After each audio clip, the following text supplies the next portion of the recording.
Hi, fourth graders. So we're on to chapter 9, and this one's called Ransom. So it makes me wonder what is going to happen in this chapter. Because remember, they did the floating heads, which was kind of funny, in chapter 8. And Eddie had caught them running away. And they realized at the very end of the chapter that they didn't have their flashlight. And that the author indicated that maybe Eddie did.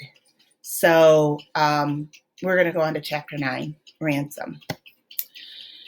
Caroline was standing in the bathroom practicing expressions in the mirror. She had actually been studying her eyebrows to see what they did when she went from sad to frightened, from scared to angry, and it was then that she heard the scream. Thinking her sister was being strangled, Caroline rushed into the room across the hall to find Beth on the floor, her chair overturned, her eyes huge. "What is it?" Caroline cried. "Oh, Caroline, the most horrible thing right outside my window." "Girls, what's going on?" asked their father, hurrying in. Mom followed. "Dad, there was something right outside my window," Beth cried, still shaken. "What was it?" "A bobbing head, a floating face.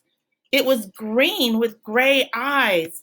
And oh, it was awful. All decayed with drool coming out of its mouth." And Father reached down and picked up the book Beth had been reading, The Creeping Dead. "Don't you think it's time you read something else for a change?" "I only had half a chapter to go, and I just had to know how it ended," Beth said. "But what I saw wasn't my imagination. It was real."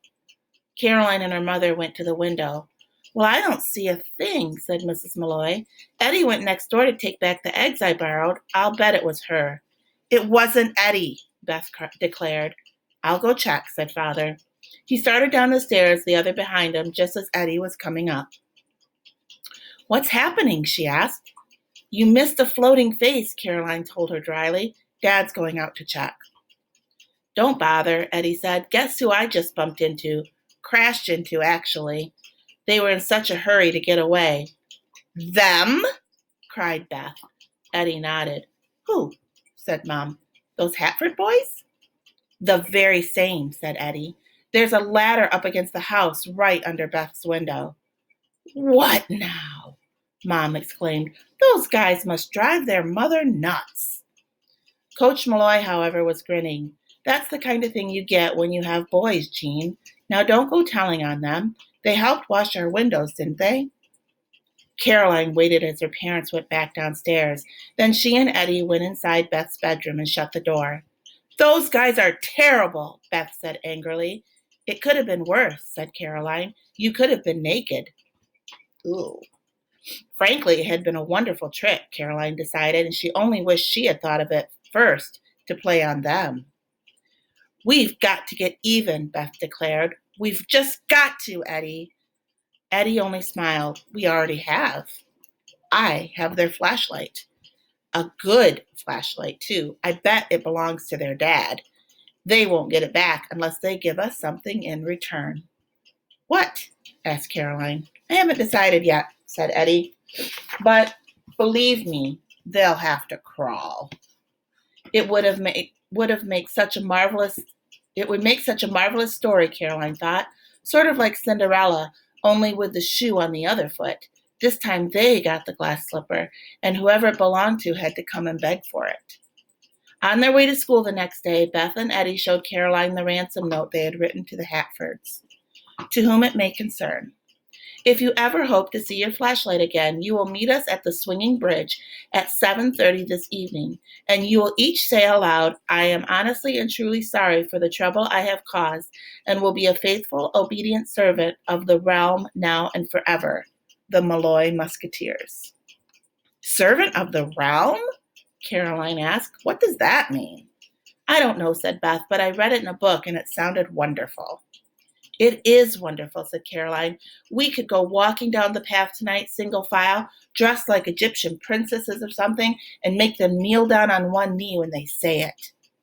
"Not me," said Eddie. "I'm not going as any princess." "The boys would never do that," said Beth. "Getting them to say they're sorry is going to be hard enough." Who gets the note? Caroline wanted to know. You're going to give it to Wally. If we gave it to Jake or Josh, they wouldn't even read it. Probably just make a spitball out of it, Eddie said. Caroline could hardly wait to get to class. When the bell rang and she went in her room, however, Wally wouldn't even look at her, which told her just how upset the boys were that they had lost their father's flashlight. She decided to wait until Miss Applebaum finished talking before she dropped the note over Wally's shoulder. But Miss Applebaum wouldn't shut up. She was talking about an invention of a telegraph or something, which did not interest Caroline in the least. Caroline rested her head on one hand and drew a picture of Miss Applebaum in her notebook. The more the teacher droned on, the wilder the drawing became. She gave Miss Applebaum a monstrous mouth with fire coming out of it. She gave her horns and a tail and scales like a dragon. The dragon lady even looked like Miss Applebaum, had the same kind of hair and the same kind of glasses. Clickety-clackety went the teacher's mouth, a telegraph of its own. Wally raised his hand to go to the bathroom, and Miss Applebaum nodded that he could go. Now, thought Caroline. While he was out of the room, she waited until Miss Applebaum was looking the other way and then quickly leaned forward and dropped the note on Wally's desk. When Wally came back, Miss Applebaum was still carrying on, and Caroline was busily drawing claws on the teacher's hands and feet. She saw Wally's head bend down over the desk as though he were looking at something, saw his arms move slightly as though he were unfolding a piece of paper, and then she watched as his ears turned from pink to red. A few minutes later, a small piece of paper came flying over Wally's shoulder and landed on her notebook. Caroline opened it. Malloy Musketeers, it read. Drop dead. The telegraph led to the telephone and the phonograph, and Caroline felt she could not stand it another minute. This time she raised her hand to be allowed to go to the restroom, and when the teacher nodded, she tiptoed out. Once in the hallway, she gave a big sigh of relief. The girls' restroom was on the other side of the auditorium, and Caroline did a risky thing. Instead of going around the open end of the great doors in the darkened room, she opened one of the great doors in the darkened room, took the 4 steps up on stage, and walked out to the middle, staring at the rows of seats before her. Goosebumps rose on her arms. Someday, she was sure, she would be here with light shining down on her in a gorgeous costume, and she would dazzle the people of Buckman as they'd never been dazzled before. She walked to the very edge of the stage and whispered to the audience, a faithful and obedient servant of the realm now and forever. It sounded wonderfully mysterious and romantic. That done, she crossed over, went down the steps, went out the door to the other side. All heads were bent over desks when Caroline came back into the room, and as she went down the aisle to her seat, Miss Applebaum said, "We are all writing a paragraph about what we think is the world's greatest invention." Caroline, thank goodness the lecture was over, Caroline thought, and reached for her pencil. When she looked down at her notebook, however, she realized that the picture of Miss Applebaum was gone. There were little bits of paper around the 3 metal rings, as though a paper had been quickly snatched away. Her heart leapt. She stared up at the teacher, wondering if Miss Applebaum had come by and taken it. But the teacher seemed completely undisturbed. Caroline stared at the back of Wally's head. He had taken it. He must have. When he came back from the restroom and walked by her desk, he must have seen what she was drawing. And somehow, when she was out of the room herself, he had managed to turn around and take the drawing. When the papers were collected 15 minutes later, Caroline was not even sure what she had written, and on the way out the door to recess, she poked Wally in the back. "You give me my paper or else," she said angrily. Wally just smiled. "Meet me at the swinging bridge at 7:30 this evening. Crawl down the path on your hands and knees," he said, and he headed for the door. Caroline was beside herself. This was blackmail. Beth and Eddie would never forgive her for doing something so stupid. It was a horrible day, and as soon as school was out, Caroline charged out the door like a hornet and told Eddie and Beth what had happened.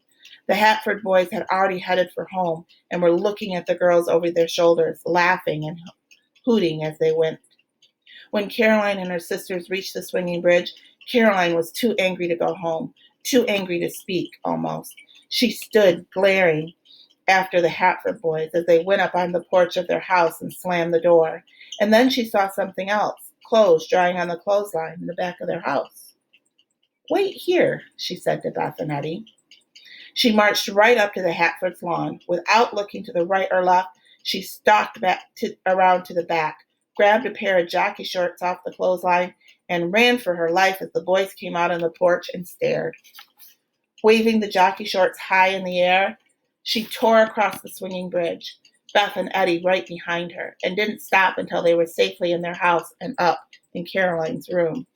"Wonderful," said Eddie. "I'll show them all around school," Caroline declared. "I'll tell everyone in my class they're Wallies. How are your Munsingwares today? I'll ask him. He and his brothers don't get their flashlight or shorts until they return my drawing of Miss Applebaum and get down on one knee and apologize." The phone rang.